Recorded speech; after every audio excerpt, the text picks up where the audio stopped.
Good afternoon, everyone. My name is Jean. I'm the director of the Stanford China program. And I want to welcome you to the final program in our series for this quarter.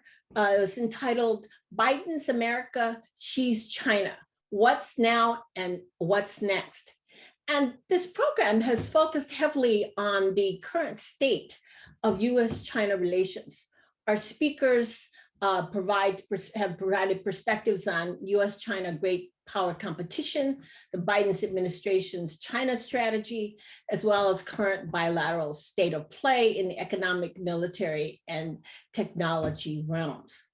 Now, while our own series on US-China relations is ending, I do want to flag for you a separate program that we're doing 2 weeks from now on Wednesday, May 19th.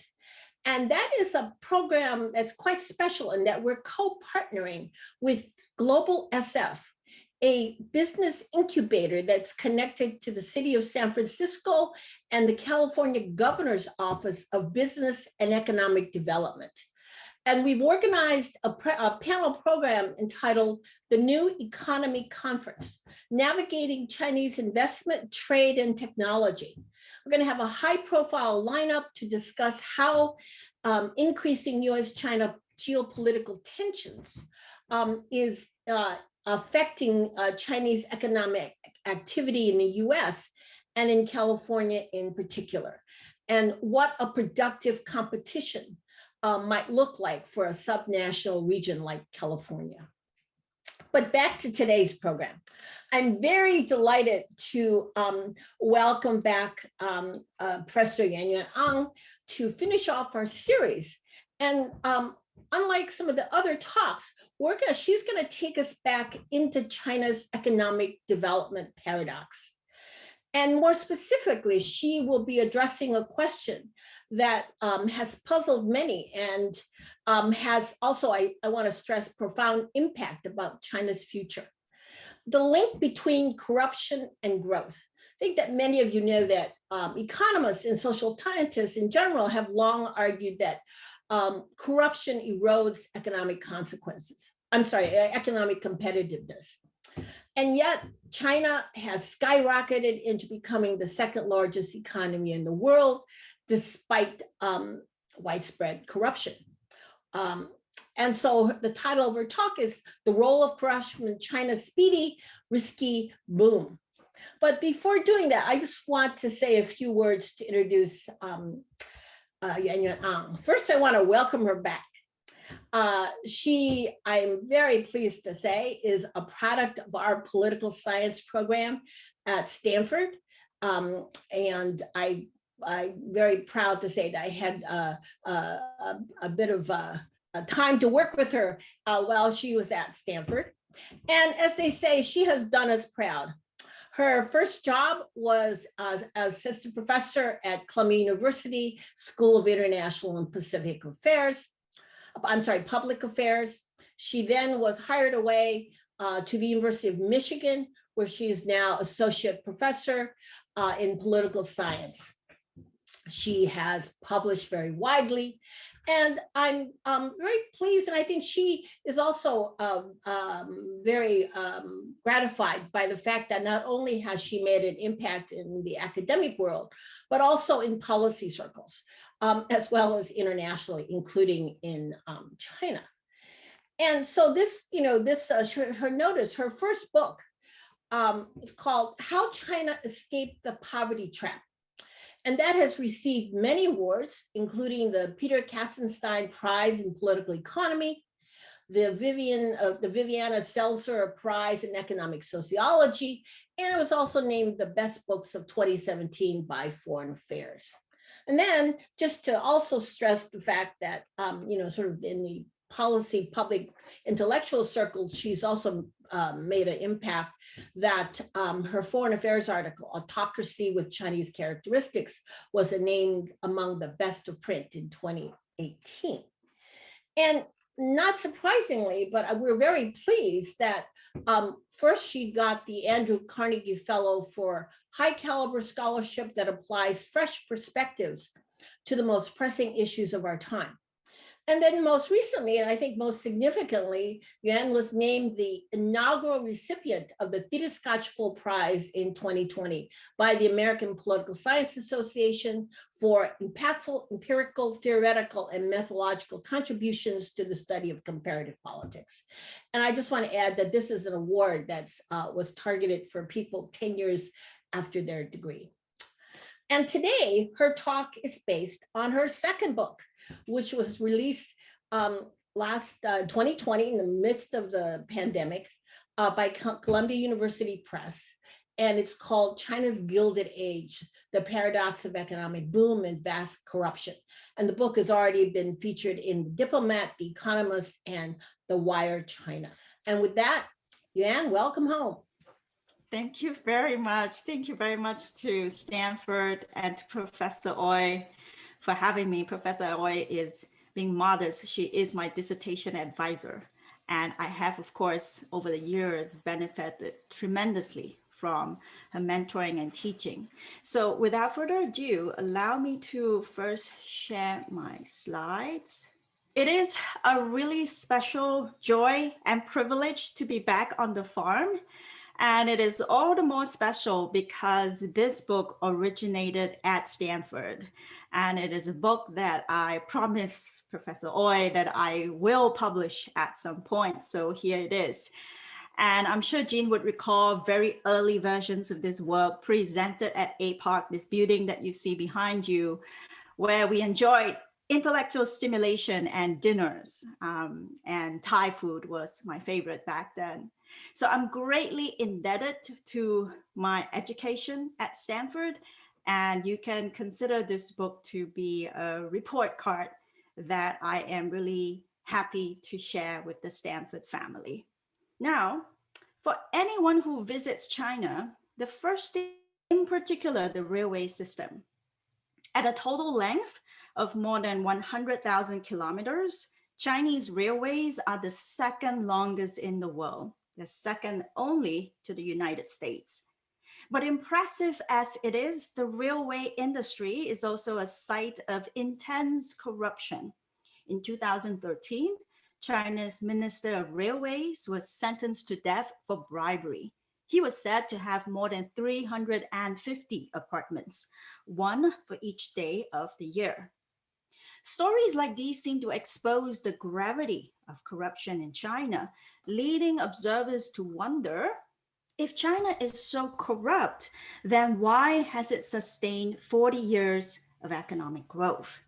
Conventional wisdom tells us that corrupt countries are usually poor. The story of Mr. Fu provides some clues to the puzzle I've just posed. Mr. Fu is one of the richest men of his generation, lavishing bribes and company shares officials. He received in exchange subsidies, cheap loans, and land grants for his railway projects. These railways catapulted national growth by enabling travel and spurring commerce across the country. But they also contained the seeds of a crisis, because corrupt politicians indulge companies like Mr. Fu's to inflate their costs and accumulate debts. When one of these companies finally went bankrupt, others followed. Banks panicked, prices fell, the stock market plunged, and the coal and iron industries suffered along with the railroads. Sounds familiar? This came to be known in America as the Panic of 1873. In fact, Mr. Fu is not Chinese. He is American. His full name, Stanford, is the Chinese translation for someone we all know well, Mr. Leland Stanford. Mr. Stanford was the man behind the Transcontinental Railroad. He played a monumental role in America's modernization. But his path to immense fortune was also paved with deal-making corruption and was linked to financial crisis. At the end of their lives, Mr. and Mrs. Stanford gave away their fortune to education, founding Stanford University in 1885. As the historian Richard White said, in failure as much as in success, the modern world is made. Like it or not, we are part of this fraught history. Normally, we think of China and the US as two cultural opposites with nothing in common. People invoke the term the clash of civilizations. In reality, if you take stories from America's Gilded Age in the 19th century and replace them with Chinese names, you think that I am describing contemporary China. Both cases experience a period of rapid growth and urbanization, along with risk, inequality, and corruption. It was the best of times, but it was also the worst of times. Since market opening in 1978, China has been undergoing its own Gilded Age, similar but not identical to the American version. A comparative historical perspective helps us to explain the opening puzzle. If China is so corrupt, then why has it sustained an economic boom? My short answer is that different types of corruption exert different effects on the economy. Reminiscent of America's Gilded Age, it was a particular type of corruption that came to dominate in China's economy. I call this access money, elite exchanges of power and wealth. Access money functions like the steroids of capitalism. It rewarded politicians for promoting growth and helping connected capitalists to build, borrow, and invest more, all of which contributes to rapid GDP growth. But it also produced systemic risk and inequality. Yet, even as access money exploded, the Chinese central government controlled growth damaging types of corruption. In other words, the quality of corruption in China is very different from typical predatory states that only steal but do not deliver.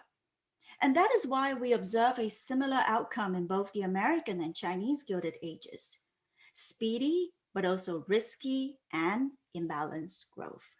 In the remaining of this presentation, let me elaborate on this story in a few parts. And I'm going to begin by unbundling the concept of corruption. Normally, we think of corruption as a one-dimensional problem, rated from 0 to 100.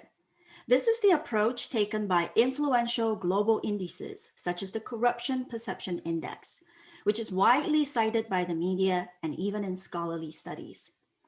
In this approach, rich countries are consistently rated as clean, while poor countries are rated as very corrupt. And in 2017, China was ranked by the CPI as being more corrupt than Jamaica and Rwanda. But this approach is misleading. It obscures the fact that corruption comes in qualitatively different types that cannot be reduced into a single score.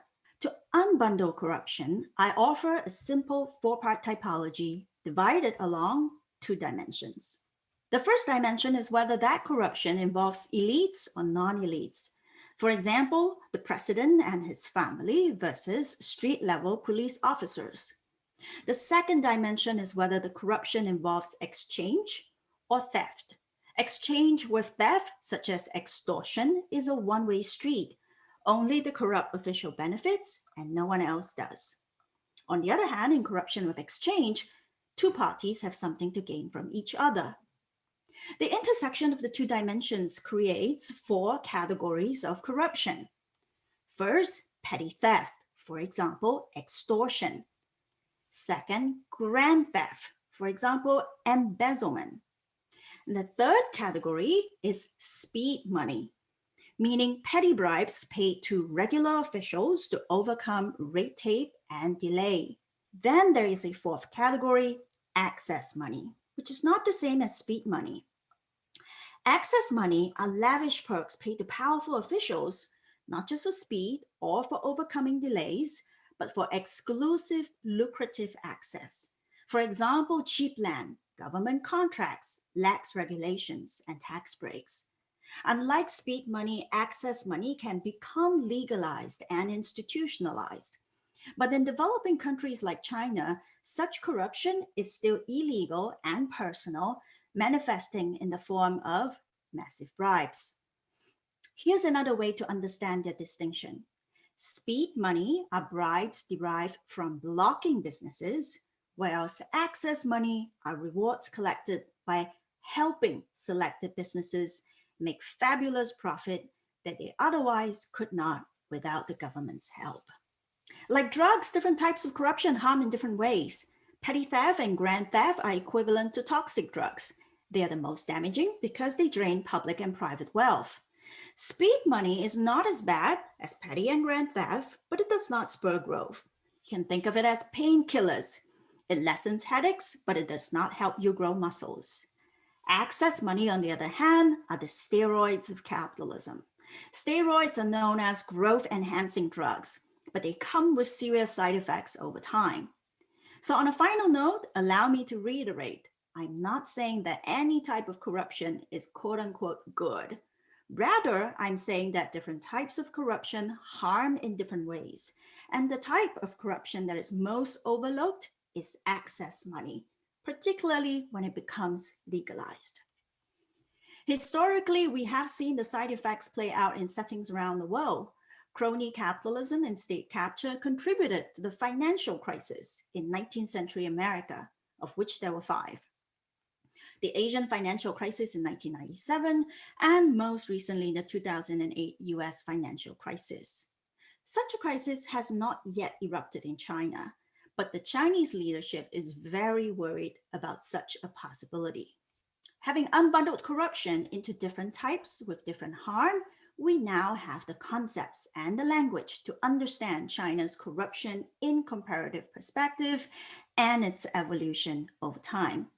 In other presentations that I've made, you can find an elaboration on my work on comparing China's quality of corruption with that of other countries. Today, I'm going to focus on a discussion of how China's structure of corruption has evolved.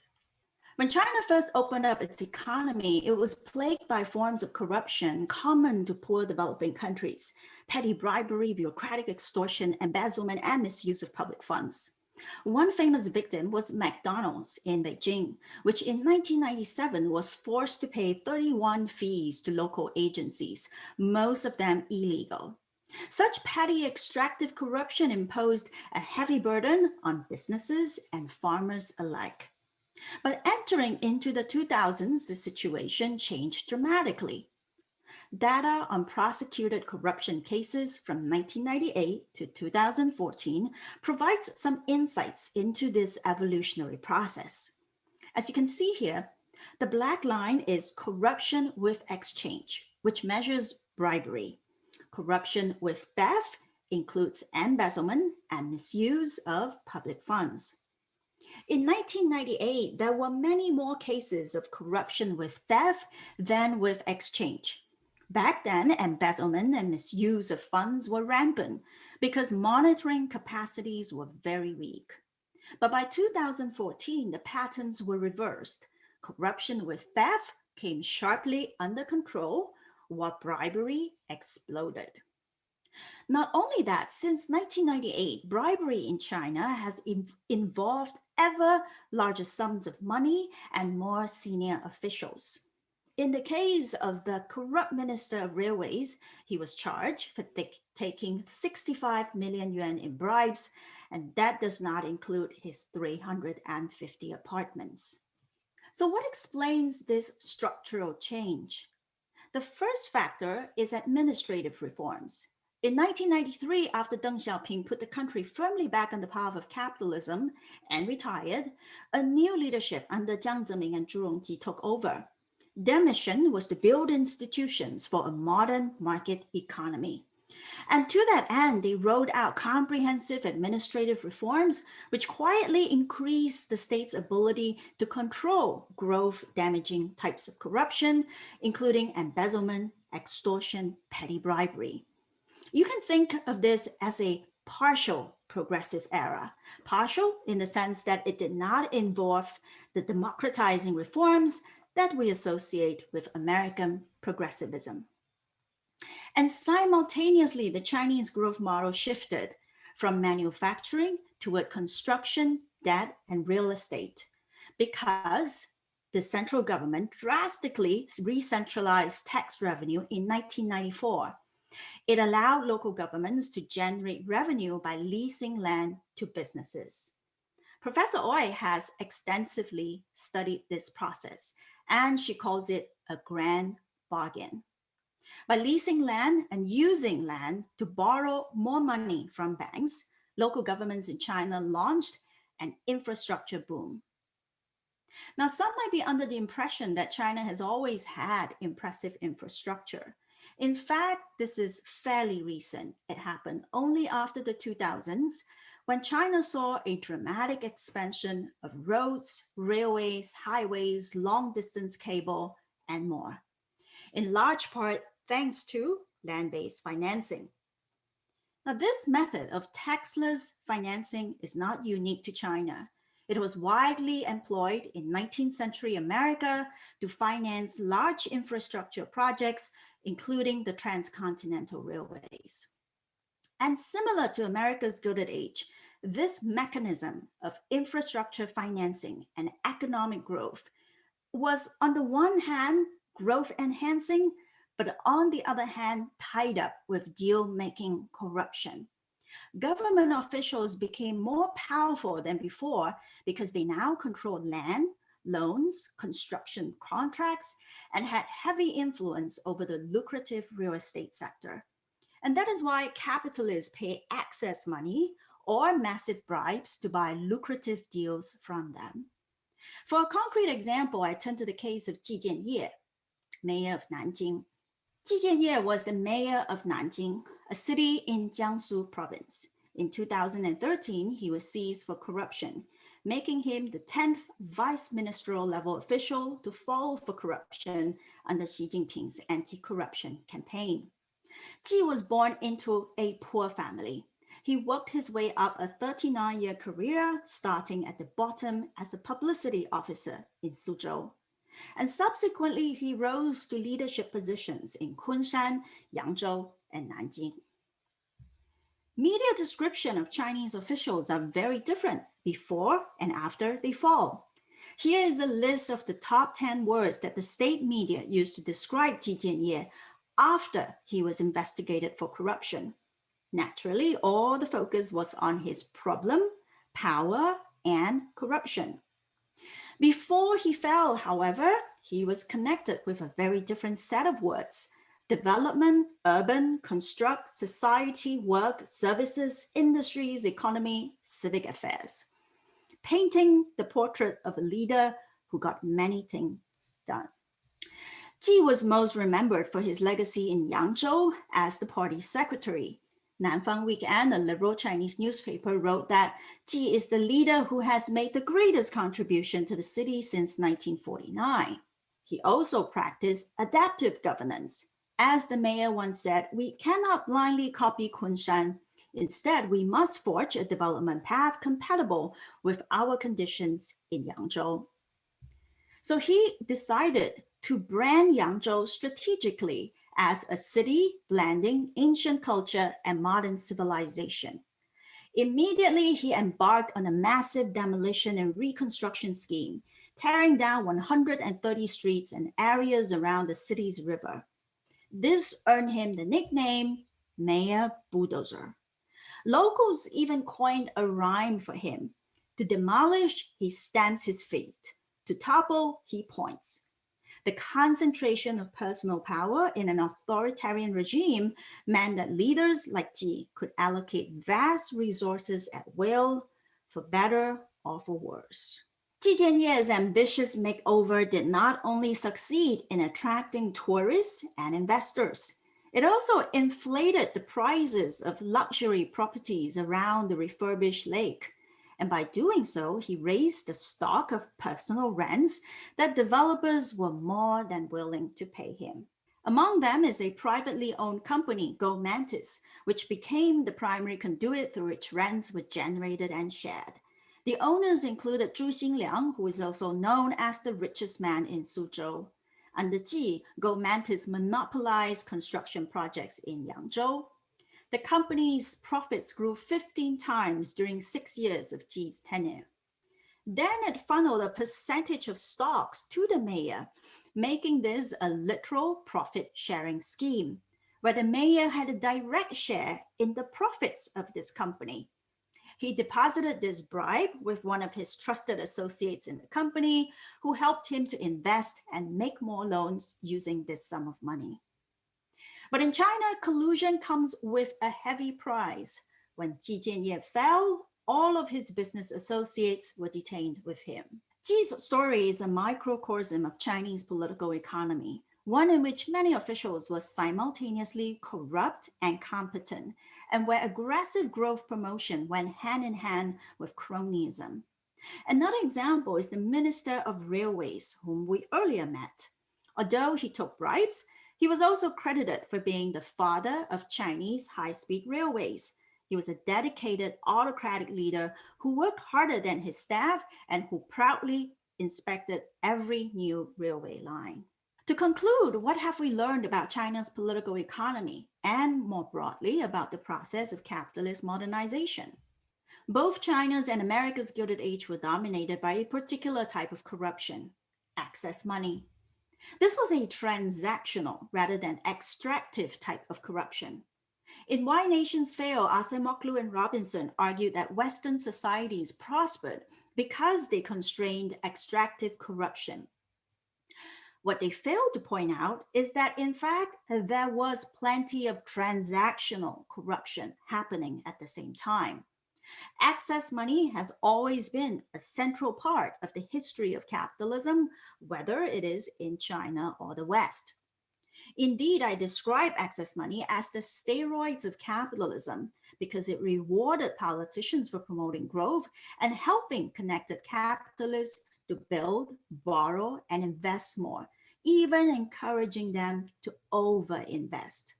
All of these contributes to GDP growth, but it also produces systemic risk and inequality. At the same time, as excess money exploded in China, the central government has controlled growth-damaging types of corruption, such as embezzlement. Thus, China is not just a high-growth economy, but also one that is risky and unequal. And if you take a few steps back, you notice that this entire slide applies just as well to the American Gilded Age. What are some of these risks and imbalances I've been referring to? One well-known risk is excessive investment and speculative bubbles in real estate. Because governments control land, this is a sector where power is easily monetized and it offers astronomical rents. This is accompanied by overconstruction and mounting local government debt. In 2010, local government debt was, as a share of tax revenue, was 200%. It has increased every year since then, and by 2019, that number is close to 300% of local tax revenue. Because construction and real estate offers such attractive gains, especially for those with connections, this has resulted in perverse incentives among private entrepreneurs who are inclined to abandon the so-called real economy for speculative profit. This issue became serious enough that the State Council openly warned against it, and in last year's fifth plenum, the party reiterated the call to revive the real economy. Another outcome is rising inequality. In 2010, 2 years before Xi took office, China's Gini coefficient, a measure of income inequality, exceeded that of the United States. Such inequality results in a paradox that has touched the life of every Chinese person. Rich people can buy many apartments and don't live in them, whereas the poor need housing but cannot afford them. All of these side effects generate economic risk for China, but they are not reflected in GDP, which is only a crude measure of economic activities. They also generate political risk. Brazen cronyism and inequality undermines the legitimacy of a party that is communist in name. Finally, to say that China and the US share similarities does not mean that they are identical. Obviously, one is a democracy and the other is a single-party autocracy. The US embraced bottom-up democratic measures to counter the excesses of the Gilded Age, leading up to the progressive era. In China under Xi, however, he has opted to use the top-down method in the form of a sweeping anti-corruption campaign. For Xi, his big challenge is taking China to a Chinese-style progressive era without suffering the crises and shocks that erupted during America's Gilded Age. This story is still unfolding, and we will see what might happen in the coming years. Thank you very much. Thank you, Yan. That was a very great presentation. Let me start by asking some questions, actually, to press you a bit about what you just said about Xi Jinping and what he's trying to do. And clearly, we all know that ever since he came into office, he has had this anti-corruption campaign. But what impact do you see in terms of how his anti-corruption efforts are already affecting the incentives of the local level officials that you have written so well about? In other words, are they going to continue to be entrepreneurial? And is this access money, has it changed, or in a way that, for example, is there less of it, or does it still exist, but it's sort of in different forms? I mean, that's what I'd like to sort of really to start you out with. That is a great place to start, because in my first book, my focus was on these adaptive entrepreneurial bureaucrats, and they have played such a central role in China's dynamism and rise. One of the things I find about the effects of Xi's anti-corruption campaign is that at the policy level, the backlash effect has been this phenomenon known as lazy governance, 懒政. And although we do not know at a micro level how much of this laziness exists, we do know that it is widespread and serious enough for the State Council to openly warn against it, and for the State Council to actually issue a specific warning naming particular individuals and shaming them for lazy governance. I think on that level, we know that this is a systemic enough backlash that has happened in reaction to Xi's anti-corruption campaign. And then your second question is... Excuse me, Yan. Yes. So this lazy governance, so is this the same as sort of officials sitting on their hands and fearful of doing anything because they're afraid of getting caught for corruption? Or is that different? That is a good question. And I'm sorry, I have to apologize for turning off my video for a while, because there's a sign that says the internet connection is not stable. Okay, that's good. Great. Yeah, so hopefully it will come back in just a couple of minutes. Yes. Oh, so how is this different? So how is it manifesting? So some of the ways in which it is manifesting include what you have described, which is that you have officials who are sitting on sitting on large investment projects and not making decisions about them. That is one of the explicit examples of lazy governance. I think another manifestation of lazy governance, which is not necessarily lazy, but more of a paralysis, is also that at the grassroots level, local bureaucrats, in addition to the anti-corruption campaign, are facing more than 100 targets. Right? So we know that targets have always been very central to Chinese governance, the GDP targets, the industrial growth targets. But one of the things that I found is that these targets, which used to be a short list of maybe 6 or 8 things that local officials need to do, have by today exploded into a list of more than 140 things that they have to do. And this is on top of the anti-corruption campaign. So some people, including the scholar at the China State Council, Zhao Shukai, has described this as bureaucratic paralysis rather than as laziness. And I think we can understand the different perspectives from the central and local. To the central, this is called laziness. But from the bottom-up perspective, this is more of a situation of paralysis. Right? So this is one of the things that I found.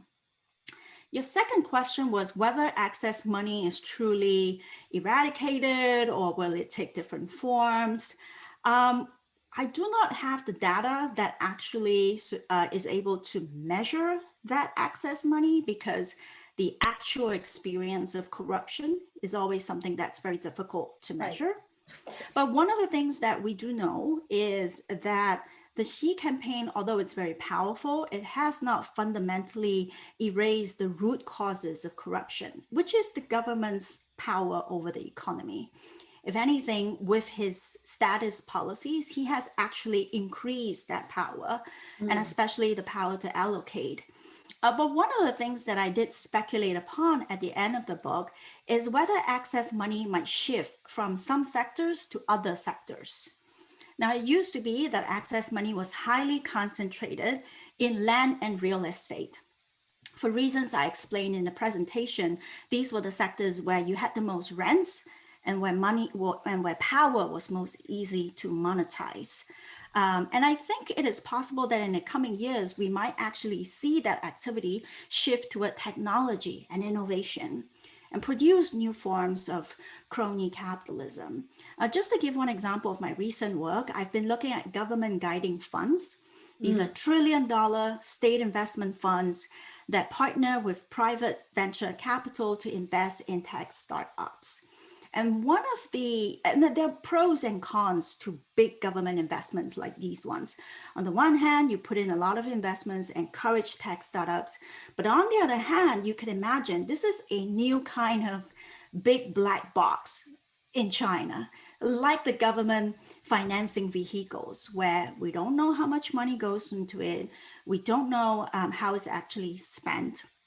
And the even greater challenge is that in the technology sector, it is inherently difficult to measure performance. So it's very easy to say that, we invested all of this money, we did not have any results, but it's not because of corruption or cronyism. It's just the nature of technologies that you have a high failure rate. So I think going forward, we might see this migration of corruption into other sectors, and that they might take certain forms that are actually much more difficult to monitor and check than the traditional forms we have seen in the past. Great. So you just answered a question that came from actually Mike McFall about whether there are certain sectors you would have more of this access money than others. Then we have lots of questions coming in. And let me just, this is from Tom Finger. It says, can you comment on the role of whether the role of SOEs in China entails significant differences from access money capitalism of the US's own golden age and today? That's a great question. And also thank you, Professor McFall, for that question. In my book, I don't specifically look at SOEs, but one of the things I do notice is that when you look at all of these bribery cases, the people paying the bribes are the private entrepreneurs. And the SOEs are actually receiving bribes. And the good example, one of the most high profile cases is Lai Xiaoming. And he was the head of a state-owned lender, and he has, I think, broken records in the amount of bribes that he received.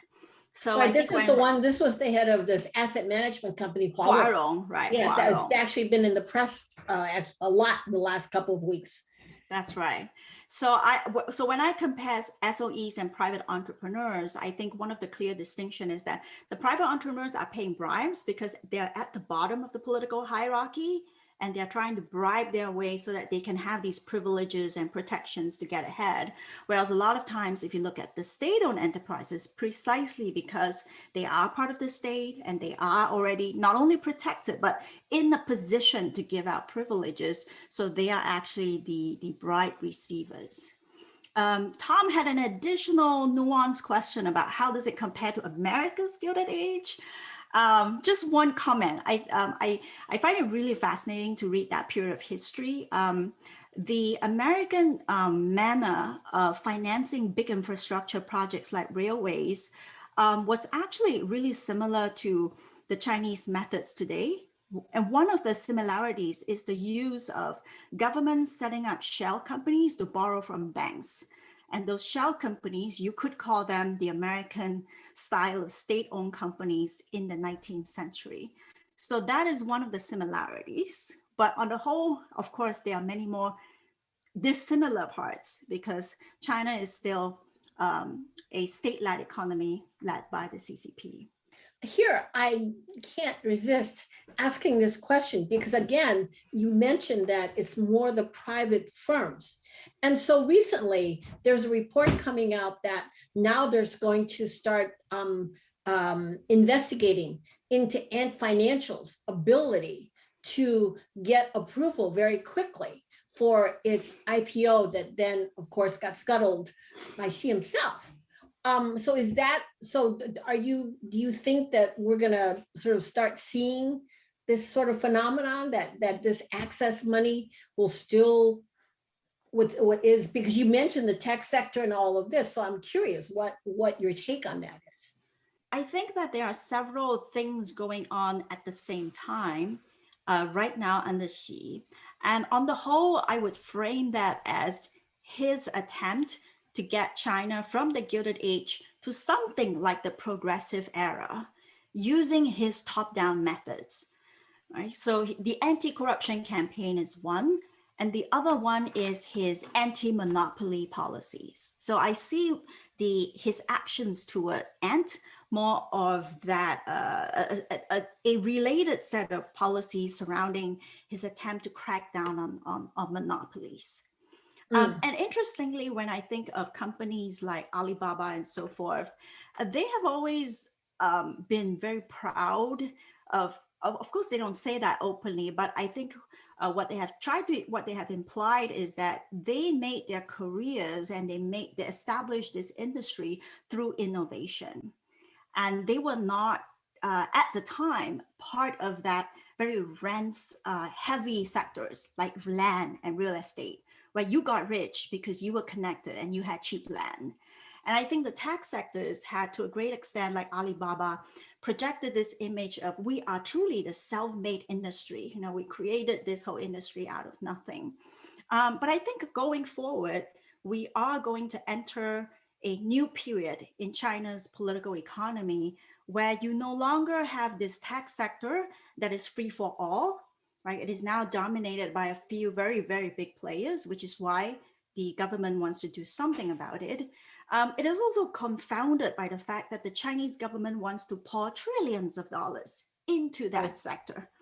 And the moment you do that, and you have so little, you have such weak accountability mechanisms for checking, you know, who are you giving money to? Is it getting any results? That's where I see the possibility for having a new type of corruption. Let's go back to some other questions here. This is from Aaron Carter. As you alluded to during your talk, access money obviously creates a deadweight loss. How do you think about access money in the long run growth story? And what determines when governments and which governments are able to rein in access money corruption? A more comparative question. I do argue that access money creates a great deal of deadweight loss. And I wanted to reemphasize that because I think the moment when people hear that access money can be growth enhancing, they focus on the growth and they ignore the part about, you know, all of the costs and all of the problems. Which countries are better able to deal with the deadweight loss? I think we can take some lessons from history. And that is why I keep going back to look at how the American society in the 19th century reacted to all of the so-called deadweight laws, right? The excesses of the Gilded Age. And I think in the American case, what you can see was a mixed response. The inequality, the excesses led to the progressive era. And so you had a mixture of economic, social, and political reforms. But of course, these were partial and limited, and there was still, for example, things like imperialism and racism. But on the whole, you can see that these were deep structural reforms forced by the Gilded Age. So I think when I look at the China case today, I would say that I see a similar pattern where the excesses of this whole period is putting a lot of pressure on the Xi, particularly because he leads the Communist Party. You know, it's really jarring to have a Communist Party and an extremely crony capitalism. But I think what Xi is doing is he's taking a very top-down approach to try to tackle a very similar set of problems. So back to your question, Erin, I'm not sure that the question necessarily is about which country is better at tackling the problem. I think it's also a question of which country uses what type of methods to tackle the problem. And I think the interesting comparison between China and the US is a top-down method versus a bottom-up method. Okay, great. Let me then move to a question that actually looks at the level of government that is likely to see more access money. And it says, in China, do most large-scale building projects, including commercial and residential projects, also fall into access money category? Is access money corruption more common at the central government level, or is it more prevalent at the local level of government? My data is not so fine as to distinguish between central officials and local officials. It does not make that distinction, but what it clearly finds is that things like embezzlement and misuse of public funds have fallen across the board, whether it's high level or low level officials, whereas bribery has exploded. Okay.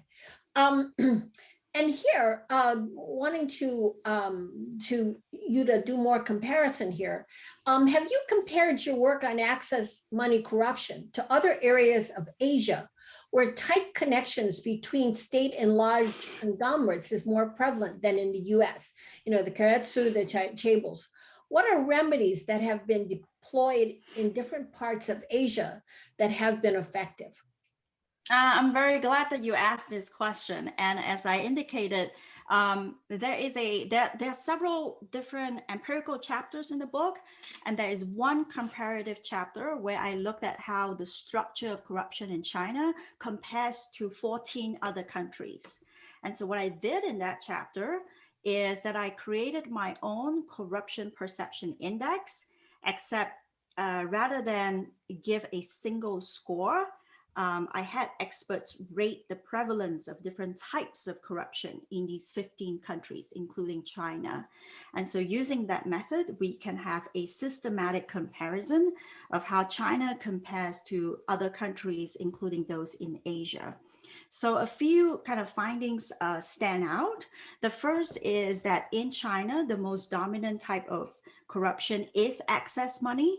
So that puts it in the league with the United States, with Japan, and South Korea. But when you compare China to India, India actually has a different kind of dominant corruption. India is dominated by speed money. So people are constantly paying petty bribes, right, to overcome red tape and delay. They also have access money on all other types of corruption. It's all a matter of comparison. But one of the things that stand out from that comparison is that in India, bribes are being paid to overcome delays, whereas in China, bribes are being paid because you're buying special deals. So it's a very qualitatively different kind of corruption. How does China compare to countries like, South Korea, which I think after 1997, after people were kind of disillusioned with the developmental state model, started to realize that actually they had crony capitalism. I think one of the key differences between China and the other East Asian countries like Japan and South Korea is that China was extremely decentralized, right? That's one thing that we know. And another is that China began at a much lower economic and institutional starting point. So one of the big challenges for China that it had to overcome was to really build up the institutions to control growth damaging types of corruption. Whereas in relatively centralized countries like South Korea, that process happened very quickly. right? So petty bribery was very quickly eradicated, and you had access money concentrated around the central leaders. For China, you can see that this is a much more long, drawn out process. And even today, depending on which part of China you are in, you can still find parts of the country that are much more like developing countries. But on the whole, China has had to work very hard at eradicating those growth damaging types of corruption before it arrived at a crony capitalist structure that is more approximate to South Korea than it is to India. And then we have a number of questions that talking about sort of potential risks. And let me just sort of start with one, and then there's another one that's sort of a bigger one. And one wants you to comment more on lending risks for the banking industry in China related to its real estate industry, given all that you've talked about and access money playing a role there. Right. I think that topic has been actually quite widely covered. And here I'm tying sort of corruption into the story about lending risk. The story about lending risk is that local governments being deprived of revenue then set up these basically shell companies. And I'm speaking I'm speaking about a topic where Professor Oi has so much more expertise, so I'm a bit embarrassed to answer this question. That's right. But they set up basically these shell companies to borrow from banks. And over the years, they have borrowed a lot of money. As I said, by 2019, the amount that they have borrowed is 300% of local tax revenue from my latest statistics. And so this is the part about lending risk. And corruption, is closely tied with these lending risk, because these capitalists are essentially colluding with local officials in order to get these cheap plots of land, which they can then convert into condominiums and commercial projects and make huge profits overnight. I'm sorry. Go ahead. Let me just throw back a question that's always often thrown at me. And so that this is really this question about risk. So how risky do you think this local government debt is, and essentially all this borrowing from banks, if this involves all this access money? And so when you are using access money, does this necessarily mean you're throwing out your due diligence out the window, or are they still, let's say, valid investments? I think, again, here I'm going to draw some lessons from history. A lot of people have been asking the $1 trillion question, which is, when will the bubble in China burst? When will these lending risks, erupt into a financial crisis? And people are always watching out for the possibility where, some companies or some of these local governments, they are beginning to default. And the worry is that once you have one default, you have a wave of defaults. And, the interesting thing is, if you look at American history, that bubble burst 5 times in the 19th century. There were actually 5 financial crashes in the 19th century linked to similar activities that we see in China today. So those bubbles actually did exist in the past, not in China, but in the US. And so that is what the Chinese government is realistically worried about today, that you have this amount of debt. And the worry is that if the economy slows down, when the economy is going well, you're still generating the growth and the revenue and the GDP, and you can still maintain the system. The worry is just the first crack when you have an economic slowdown or one default, and it might trigger a whole wave. So I think that that's where the risk lies. But the thing I would add about, there's a further risk for the CCP over and above that financial risk is the political risk. And what I'm saying here is that I think in the US, there were 5 financial crashes and the government was fine. Right? The regime in the US did not collapse, despite that. And I think one of the reasons for that is, in a democracy, even when you have massive failure, there's always a mechanism for angry citizens to say, well, I'll choose a different political party, right? So the regime stays stable and you have a change of political party. I think for China, the way to understand the real danger of a crash or the bubble bursting is not just that the economy might suffer. I think the real worry for the CCP is that they cannot that cannot withstand the political costs of such a crash, because it's not just about changing a political party, it's about questioning the whole regime altogether.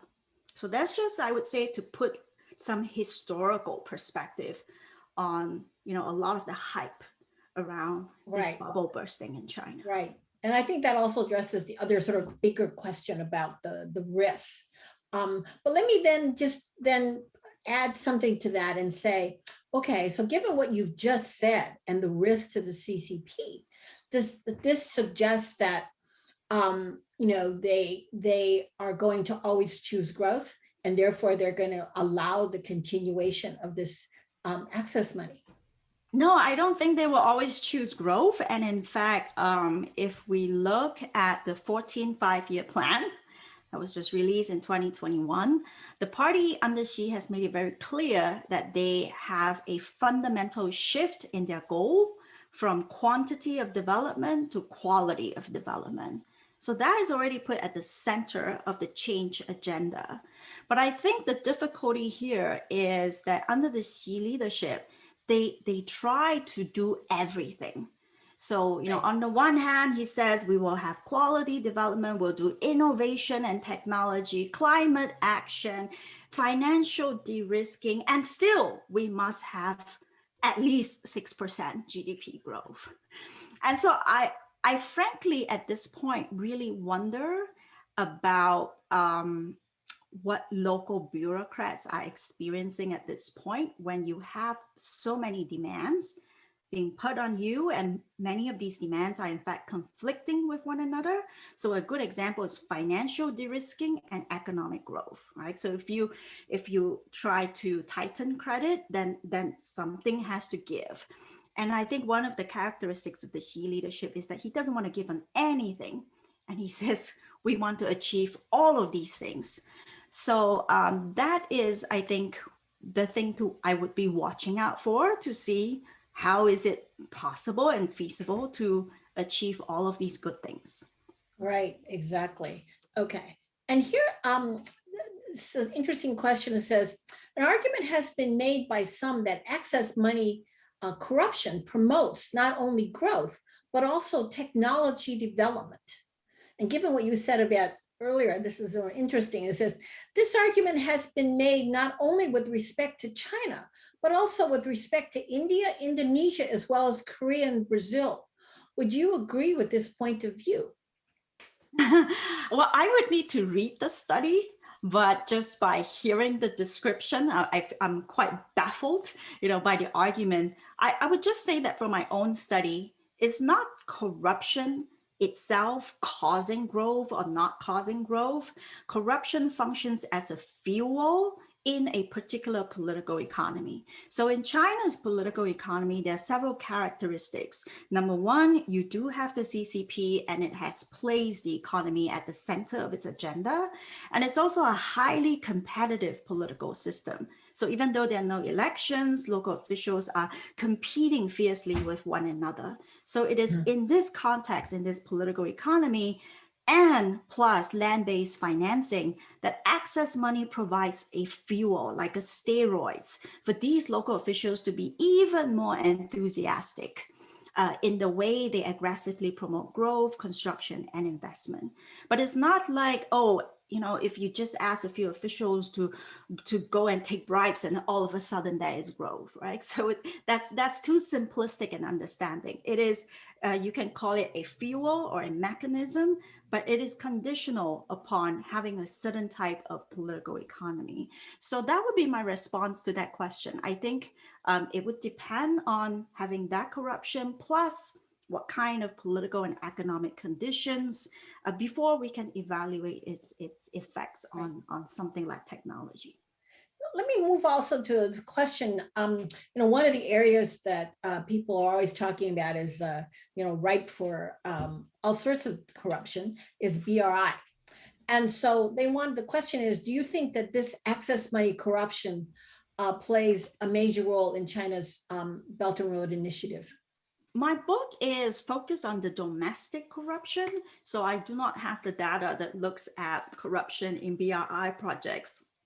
However, we do know that there has been a great deal of backlash against the BRI, with corruption being one of them, and environmental damage being another one. So that would be my response. I don't know about the extent of corruption. I guess one of the questions that I would have following on that is that, just the question of what companies get to participate and get to sign the big contracts for the big BRI projects.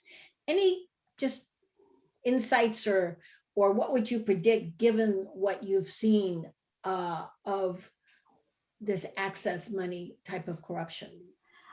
So actually, Jean, I on that note, I some time ago wrote in Foreign Affairs an article about the BRI.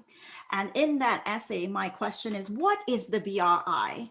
Because when I was actually on the ground, including in Cambodia, which is one of the prime locations for receiving BRI projects, you realize that everyone says they are part of the BRI. And that actually turns out to be part of the problem. China is domestically has always carried out policies in a campaign mode. So I would actually describe BRI as also one of those campaigns. And when you have a campaign, it means that everyone participates and everyone claims that they are part of the BRI because you can dress up your pet projects, it makes you look like you are part of the national cause. And so actually the BRI, in addition to corruption, one of the biggest problems for Beijing is how do they refine the BRI so that they are actually able to contain not just the corruption, which is a much more far out problem, but to even be able to say that the BRI, should belong to only certain participants. And the State Council actually openly admitted that they had people rip off their official websites and created fake websites in order to profit and to spend money from it. And so it's a familiar problem in China in the domestic setting. It's just that because this is the first time China is going out overseas, it's replicating in a global context. Right. Here goes back a question, and you've, I think, answered this question partly in your comments, but this came in very early. It says, would it be fair to say that China has yet to learn from the mistake of other powerful nation states, i.e. United States, and its implementation of checks and balances, after learning hard lessons such as those as a result of Mr. Fu, i.e. Mr. Stanford? That's an interesting question. Is it fair to say that China has yet to learn? Is that the question? Has yet to learn? Yes, and also I would like to add to that question and say, when do you think that China, if they are, or how aware are they of this problem, and when did they see it as something serious? Because you indicated in your comments that she realizes he's got to get a hold of this. Was that, you think, something that it was his revelation as opposed to earlier leaders about access money and the damages that it could do? I'm sure corruption is not a new problem. Everyone knew that it was going on, right, for a very long time. And his predecessors, the Hu administration, they were more liberal, but then they swept corruption under the rug, right? And so when he took over in 2012, he inherited basically the Gilded Age, right? An economy that was middle income, it was booming, but at the same time, more unequal than the United States. And remember, in 2012, he came to power in the midst of the Borsilai scandal, right? Which was kind of a startling symbol of the extent to which elite corruption and access money had festered to the point of making some individuals extremely powerful. And so to your question, this set of question is, has China failed to learn, or is China learning? I think it opens up many interesting questions. I don't have the answers at this point, but I would speculate on the following. First of all, I think there is a literature that says that China has been trying to learn from other countries. So we know that they have actively tried to learn from the Soviet Union how to have market reforms without destabilizing the political system. We know that they have learned from East Asia on how do you do state-led industrialization. But I think it's fair to say that they are now facing a new set of problems for which they haven't found a reference point. And this new set of problem is, you have a Gilded Age. A Communist Party is not supposed to have a Gilded Age. A Communist Party is at least ideologically committed to, equality, a planned economy, communism, and basically now you're looking at facing a set of problems that are the excesses of capitalism. So I think it is an interesting set of questions as to whether the Xi leadership is looking around for, were there other Gilded Ages from which we could learn from? And I'm not sure if they would consider America a reference point, because I think even if they would, they wouldn't admit that, because the last thing that the CCP wants to say is, we are sort of like America in certain ways. And here, in terms of the discussion, do they do in the Chinese writings and comments from your interviews, do they acknowledge, do they talk, or do they understand this concept of excess money, or do they acknowledge that it exists? I think it is completely common knowledge in China, both at the elite and common level, that corruption is rampant. But I'm not sure that regular people or even elites consciously distinguish between types of corruption. And so that is what I'm trying to introduce, that the quality of corruption in China is different. And you only see this difference in quality when you break it down and you compare China to other developing countries like India and Nigeria. Okay. Well, you've done an amazing job answering these very complex questions. And so it's been very insightful, and I strongly urge, and I think you're going to see an uptake in your sale of your books. So thank you very much. It's wonderful. And I thank the audience for all of the great questions that have come in. So thank you, Yuen Yuen.